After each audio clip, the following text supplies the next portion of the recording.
Chapter 4.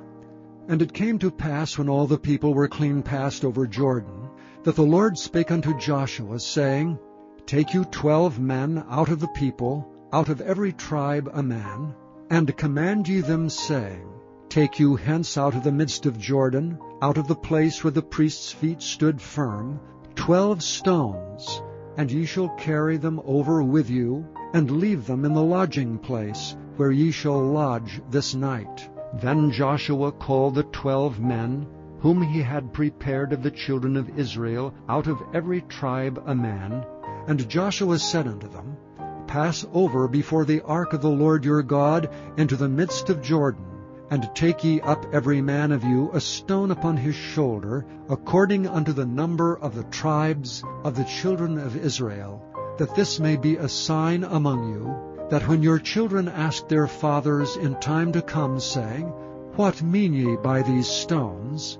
Then ye shall answer them, that the waters of Jordan were cut off before the ark of the covenant of the Lord. When it passed over Jordan, the waters of Jordan were cut off, and these stones shall be for a memorial unto the children of Israel forever.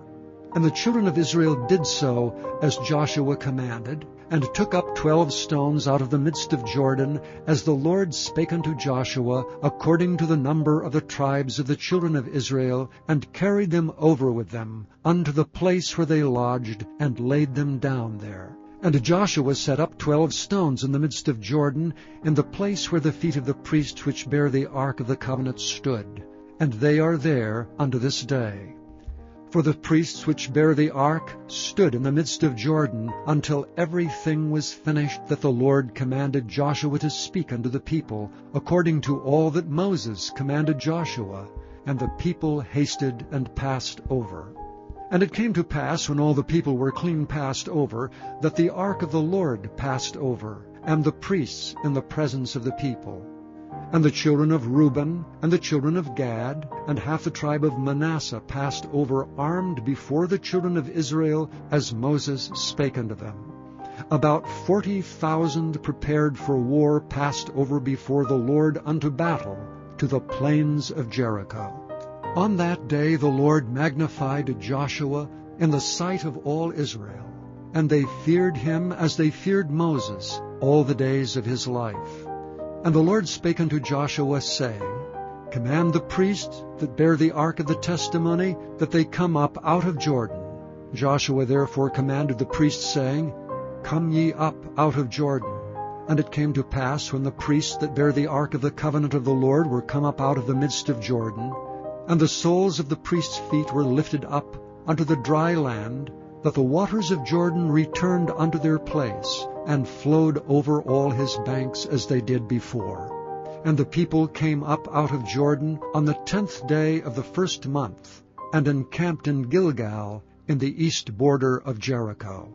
And those 12 stones which they took out of Jordan did Joshua pitch in Gilgal. And he spake unto the children of Israel, saying, When your children shall ask their fathers in time to come, saying, What mean these stones? Then ye shall let your children know, saying, Israel came over this Jordan on dry land. For the Lord your God dried up the waters of Jordan from before you, until ye were passed over, as the Lord your God did to the Red Sea, which he dried up from before us, until we were gone over, that all the people of the earth might know the hand of the Lord, that it is mighty, that ye might fear the Lord your God forever. Chapter 3. Then Naomi her mother-in-law said unto her, My daughter, shall I not seek rest for thee, that it may be well with thee? And now is not Boaz of our kindred, with whose maidens thou wast?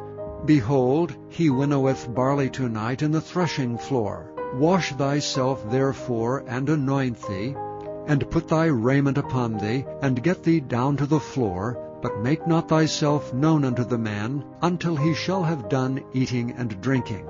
And it shall be, when he lieth down, that thou shalt mark the place where he shall lie, and thou shalt go in, and uncover his feet, and lay thee down, and he will tell thee what thou shalt do. And she said unto her, All that thou sayest unto me I will do. And she went down unto the floor, and did according to all that her mother-in-law bade her. And when Boaz had eaten and drunk, and his heart was merry, he went to lie down at the end of the heap of corn. And she came softly, and uncovered his feet, and laid her down. And it came to pass at midnight, that the man was afraid, and turned himself, and behold, a woman lay at his feet. And he said, Who art thou? And she answered, I am Ruth, thine handmaid. Spread therefore thy skirt over thine handmaid, for thou art a near kinsman. And he said, Blessed be thou of the Lord, my daughter, for thou hast showed more kindness in the latter end than at the beginning, inasmuch as thou followedst not young men, whether poor or rich. And now, my daughter, fear not, I will do to thee all that thou requirest. For all the city of my people doth know that thou art a virtuous woman. And now it is true that I am thy near kinsman, howbeit there is a kinsman nearer than I. Tarry this night, and it shall be in the morning, that if he will perform unto thee the part of a kinsman, well, let him do the kinsman's part. But if he will not do the part of a kinsman to thee, then will I do the part of a kinsman to thee, as the Lord liveth. Lie down until the morning.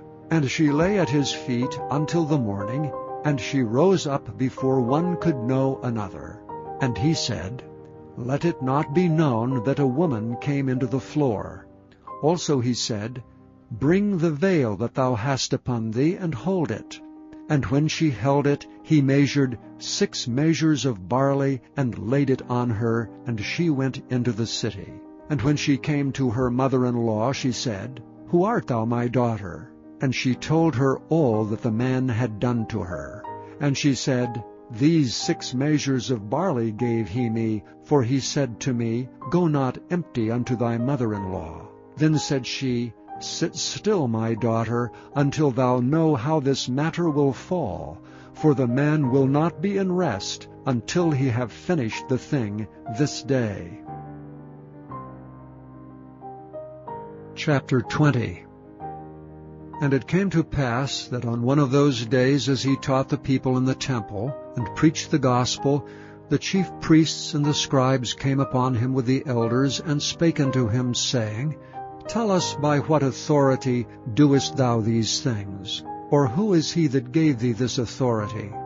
And he answered and said unto them, I will also ask you one thing, and answer me. The baptism of John, was it from heaven or of men?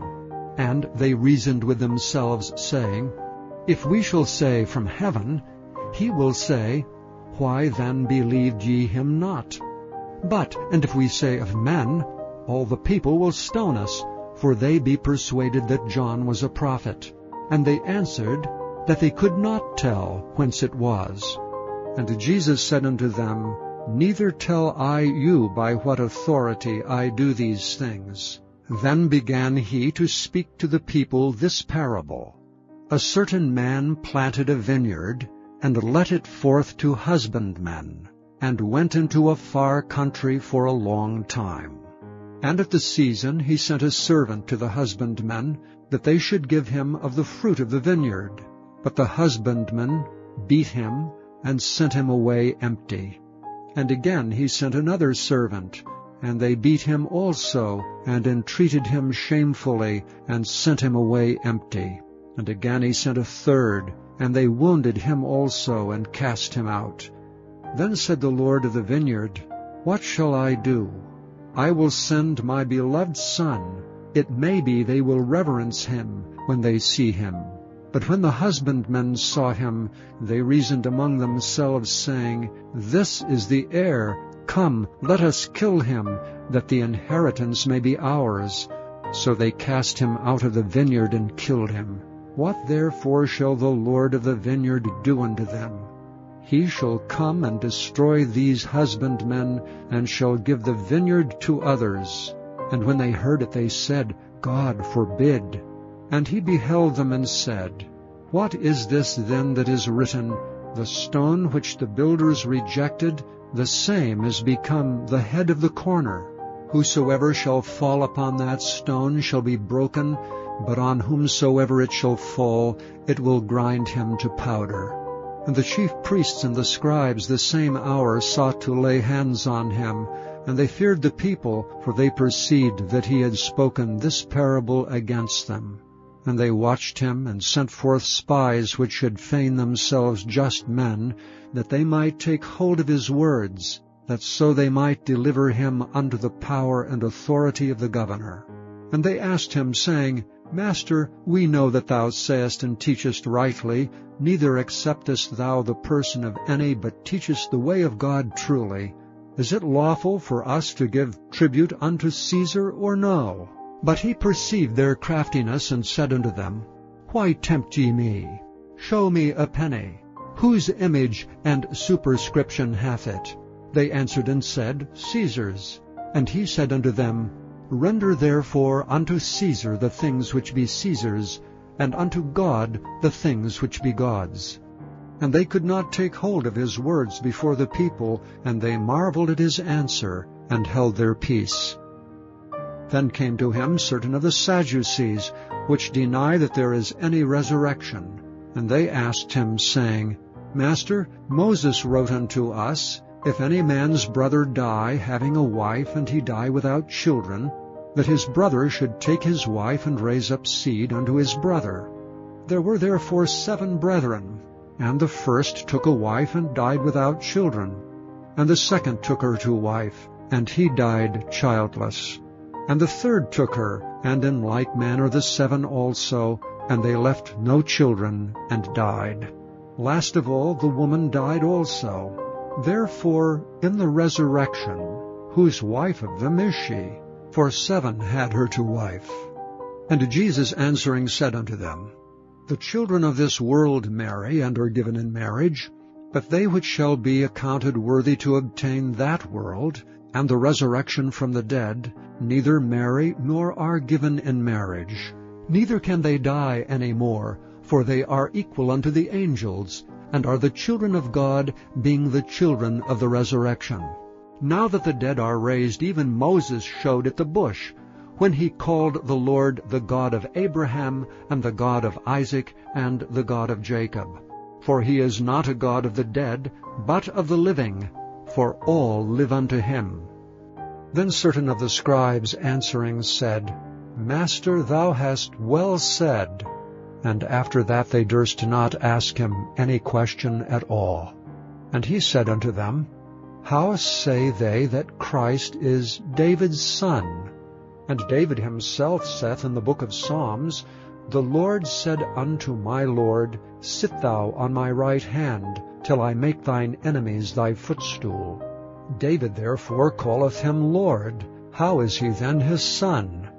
Then in the audience of all the people he said unto his disciples, Beware of the scribes which desire to walk in long robes, and love greetings in the markets, and the highest seats in the synagogues, and the chief rooms at feasts, which devour widows' houses, and for a show make long prayers. The same shall receive greater damnation.